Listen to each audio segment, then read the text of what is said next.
tayo mag-blind items, Marites, make sure to like, share, and subscribe to MU Entertainment's YouTube channel.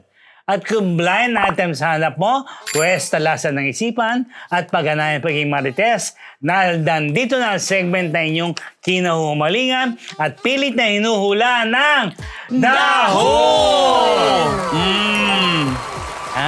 Nawawala ako. Stop, wala na tayo. Ayan. Dating convo. So, dating convo. Paano ko ba ito itatawid? Basta lumabas sa ilang mga nakaalam. Ganun na lang. Ang dating convo ng dalawang kasama sa isang reality show. Okay. So, Bago-bago yan, ha? oo. Actually, yung isa lang pala doon, yung isa lang pala, yung babae ang nasa reality show. Aha. Okay. Yung lalaki, wala. So, ang magka-convo, ang magka-chat, itong si girl at saka Si lalaki. guy, na wala sa PBB. Oo.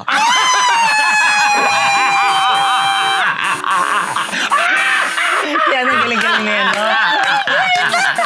Hindi mo na pwede bawiin. Tapos? Hanggang at least maganda yung clue. Pwede ba ikat yun? Live tayo eh. Sige na. May lumabas na convo. Yan eh. May lumabas na dating convo ng isang girl na housemate. Housemate. Sige na kasi. Housemate ko na. Hindi ko na sasabihin ko itong housemate na to ay na-evict na o nandyan pa rin, ha? At sa kanyang, sa isang guy. Okay. Ang convo na to ay medyo... Bastos? Maselan? Medyo maselan, I would say. Personal? Yeah. Itong personal? Medyo maselan. Dahil hindi siya sa, let's say, usually convo natin, sa Facebook or sa chat, di gano'n. Instagram, di Telegram, gano'n. ganyan. Iba siyang Viber. ibang app. Ibang app. Hindi ako masyadong familiar dun sa app. Anyway, At nakita mo.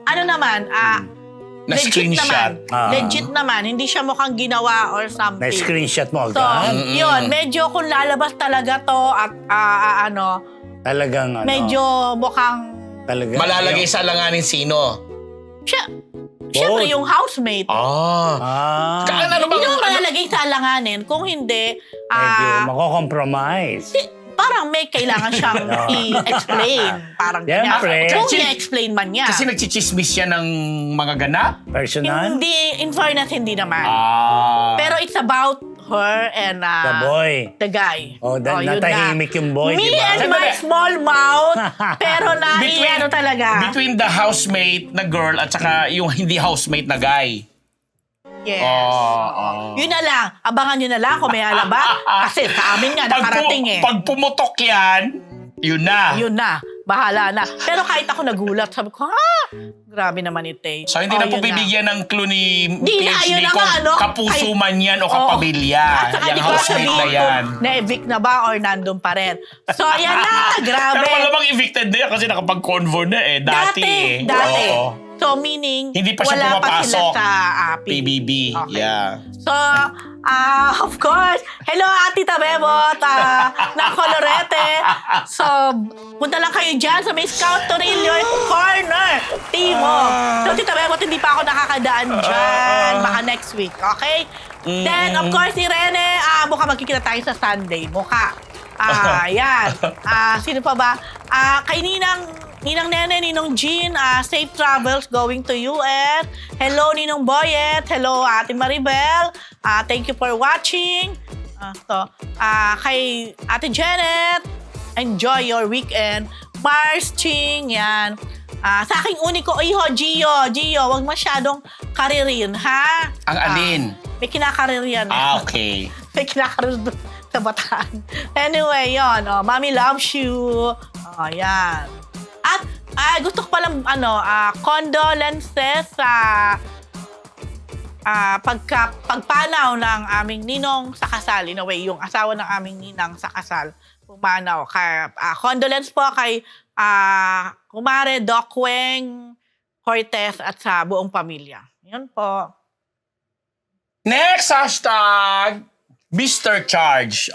Dapat ang hashtag yan ay King of Charge. King of Charge, kasi may kinalaman ito Mr. Charge. sa isang male personality na ang hilig-hilig palang laging china-charge ang kanyang mga nagiging jowa na mga female celebrities din. Itong male celebrity na to, hindi pa siya ganun Kasikat. Hindi, sumikat siya kasi produkto siya ng isang reality show. Tapos, hindi pa siya katandaan. Parang nasa ano pa siya, nasa edad pa talaga siya na, alam mo yung binatang binata. Ngayon, nagkaroon siya ng mga relasyon na mga may kilalang dancer, may kilalang actress, award-winning actress pa nga yung isa doon. Basta sa mga ano niya, sa mga gwapo siya. Gwapo naman talaga, matangkad. Yummy. Ang ganda ng clue, ha. Ang problema, pinag-uusapan doon sa pag nagkikita-kita pala, ang ano niya, ang style niya, pag nakikipag-date siya sa mga girlfriend niya celebrities, ang tawag sa kanya, kaya niya, sinasabi niya dito sa karelasyon, ikaw na muna ang charge. Ganyan. Ganon? Sa'yo Talaga, muna, no? ikaw na muna mag-take charge Ano dyan. matawag ganyan. doon, di ba? Oo. Mr. Charge talaga. Mr. Charge siya. Lalo pero nakakaloka dito sa kwento na to, minsan na in love sa kanyang isang award-winning actress, na kapatid ng isang award-winning actress din, ano sila, sa isang out of town yata nila na syempre girlfriend chuchuchu, nag-check-in sa ganyan-ganyan, parang kumakain, lahat yung pina-charge dun sa babae. Kaya nung malaman, ay siguro bilang laki sa ibang bansa, iba ang kultura din. So, red flag sa kanya yon. After nilang may mangyari, hiniwala yung talaga nung girl. At very happy ngayon si girl na actress dito sa kanyang current na karelasyon. Itong si boy ngayon, ay grabe, kabilang siya sa isang show na napakaganda ngayon. Napag-uusapan na kasi, alam mo naman tayo, Marites, ikot tayo ng ikot pag may mga media ko. So nagkita-kita kami sa isang umpukan at nasentro ang usapan dito kay Mr. Charge na pag may karelasyon pala siya, yon, pinapa-charge niya dun sa mga babaeng Ka naman yun. grabe siya. Yun. Red flag na yun dapat sa Correct. mga girl lalo. So, meron siyang nakarelasyon. Isa nung kausap ko may taga-theatro, may taga-TV, may dancer, at may award-winning actress. At lahat daw yun, iisa ang common lahat pinapa-charge sa kanila. Grabe The Charger? Yes, The Charger, Mr. Charge. Hello po, Diyos Marino, hindi po sa Indog Hi, kay Dr. Jessica Dina, Ideal Vision. Maraming salamat. Simas Philippines, Simas Family. Mama Sheikha Balrevilla, yes! Advance happy birthday sa'yo, June 28. And of course, kay Marietta Green, maraming salamat. Acknowledge ko lang din si Mr. Era, E-R-A, yon. Maraming thank you sa'yo. At saka, yung mga nagpapabate mula sa Mercedes, Camarines Norte, dahil Camarines Norte. Hello po sa inyong lahat. Kay Colonel Jundi Mayuga, Faces and Curves, Dr. Sheila and Dr. J. Recasata, Dr. Pong Magtibay ng One Dental Clinic, at saka si Dr. Jess Solis ng Gorgeous Smile, Diva. Lee Reyes, Lolita de Dios Katsuki, hello, love you, thank you. And Soke Esteves, si Bel Constantino, si Tetra, si Lani Michel, maraming salamat sa inyong lahat. Thank you po. Hello mga Marites! Bago po tayo bumalik sa Marites University, kung gusto niyo po laging makatanggap ng latest chismis, Pati na rin ng mga nakakaintrigang blind items at insider scoop tungkol sa lahat ng showbiz-related happenings. Huwag niyo pong kakalimutan mag-subscribe sa MU Entertainment YouTube channel. Marami man ang ating mga Marites subscribers, mas marami pa po ang hindi nakasubscribe. Kaya naman, subscribe na mga Marites! Yun na, Mr. Charge. Go ahead. Ako, how sweet. Siguraduhin mo sweet yan, ha? Basta, kwento yan naman. Kasi may isang nung panahon ng campaign. Bago-bago din. Sinabi lang, kunento lang, isang, basta showbiz related din yung tumatakbo. Hindi lang nabanggit kung babae o lalaki or what. Ay. Or Metro Manila. Or basta inibita sila. Hindi, medyo malayo yata yung lugar nila, sabi nung kaibigan kong narinig ko lang sa kanya na so, nung pumunta sila, go naman sila. Siyempre, showbiz related. Kaya pwede sa entertainment. So, ganon. No, sige, go. Mais naman sila. Kasi hindi mo nalaman kung babae o lalaki yan. Hindi ko nga natandaan masyado. Kasi nga, kasi sinabi ba't ka na sa nagtanda? akin. Oo, di mo Ito na natandaan. kasi isang politician di ba? Okay, Hindi ko alam kung showbiz related. Marami naman, di ba? So, yun na nga, Kung kami, di namin mahulaan sila pa. Ako rin, hindi ko na Paano siya ka hindi niya matandaan? Sige nga, sabihin mo, paano ulan? Kaya nakakatawa kasi yung Yung blind Siyempre, item. blind item kasi inalagay ko. So, pagdating pa lang nila, basta may mga pasalubong na nasa basket na ganyan, may mga cellophane, talagang basta nabanggit yata sa akin, ayan, basta tinignan nila. Hindi ko namin naiintindihan namin ang blind item mo din. Yung fruits, yung lalagyan ng fruits, di ba? Basket. Sa basket ng fruit. Pero, ang laman pala, mangga lang 5 piraso. Grabe naman Ay, yan. parang alam ko yan. Ayan alam Grabe niya na. siya. Politician yan. Wait. Celebrity, Pinanggalingan nga nila yan. Hindi ko na matandaan. Hindi ko masyadong inabsorb kasi. Totoo naman, di ba? Kaya ako alam yan. So, Parang very sweet. May next media ko. So, dala-dala Di na. Alam mo, Parang inaabot pa ka.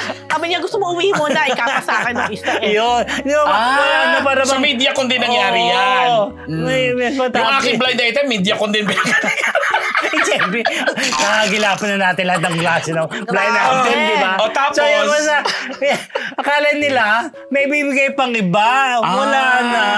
Paano mo naman sabing very sweet? Kasi nga, mangga. Kasi nga mangga. Ano Diba? yan? Yellow. Hinog, ripe mango. Ripe mango na. Oh, di ba? Sweet, di ba? How sweet, di ba? Pero di mo alam kung binigay sa babae ba yan Hindi o ko alam ano. yan. Dahil sa sinabi mong fruit, naalala ko yun. Oh, di ba? Hindi ko At din naman least inalam legit eh. yun, di ba? Hindi ko din alam. Kaya Hindi hindi ko alam nabanggit kung sa sino akin yan. babae. Teka, sino yung politician? Hindi ko, babae yung politician. Kung totoo yung dinig ko, di ba? Parang hindi naman. Parang another token yan. Lalaki. Hindi ko sure. Ewan ko sa inyo. Basta alam ko, inaabot sa akin. Oo, basta, So hindi mo kinuha rin. basta matay ko na si ating Di ba? Ikaw diabetic, di ba? Pag mangga, maraming sugar yun. Ewan ko sa inyo. O tapos, Happy lang tayo. Alam mo naman tayo, di ba? wala naman din sila naiintindihan. Oo, di ba? I'm sure hindi naintindihan ng mga viewers. kayo. At least yung Basta, ang mga itin- nanood na Marites, naiintriga doon sa housemate ng PhD. Basta Yung akin naman, bahala kayo dahil sabi ko, ma'am, kasali sa ngayon sa isang Sa akin, bonus show. mangga, how sweet. Basta binigay yan sa kanila. Di ba? Okay. Matapos silang interviewin, di ba? Grabe, bumati ka na nga. Hindi. Thank you kay Ma'am Chari, Diego, yung ate ko sa Tanto Tomas La Union, sa Barrio Casilagan, Josefina Agasin, Saan ba yan? ang aking sister sa Huwag na Michigan. baka na naman masabi mo na naman. Nes Nado Proctor. Yun, at sa Pili ko mga... naman kasi maulado na lang na ano. Okay, yun lang po, Ma'am Martes. Tapos na? O sige na nga po, bago po natin tapusin ang live, pasalamatan natin ang Scat Media para sa kanilang studio facilities. Kung nais niyo rin pong gumawa ng inyong mga sariling content, i-message lang po ang Scat Media sa Facebook, Instagram at TikTok. Ay bongga, may Instagram at TikTok na. Mag-like, share at subscribe na rin po kayo sa meron MU tayo Entertainment YouTube para makatanggap ng notif sa ating mga uploads. O, di ba? Okay! Uy, sa ating mga thank you 1.2. natin, 1.2. Maraming salamat po. Sa lahat po ng pakulay at mga tumutok, sa mga nagpabate, maraming salamat po. Patuloy lang po kayo sumabay dito sa Marites University. Sama na rin natin yung mga ng okra. Yung mga, okay, sige, wala. At saka mga nagbigay ng mga magagandang lalo na diba? yung mga nagpakulay nga. Yes, wala po kaming issue dyan. Oo. Sige, you're all welcome. Not this time, mama. Bigyan niyo ng mangga si Junardo. Diba? How sweet. How sweet it is. Hula-hula na mga Marites. Yan po ang Daho! Mula sa Marites University! Mr. Fu, babalik na po Monday. No, operada pa. Ayoko na sabihin, baka mamaya di na Oo, naman. di ba, no? Kilala namin si Mr. Po, mamaya. Pako na naman kami.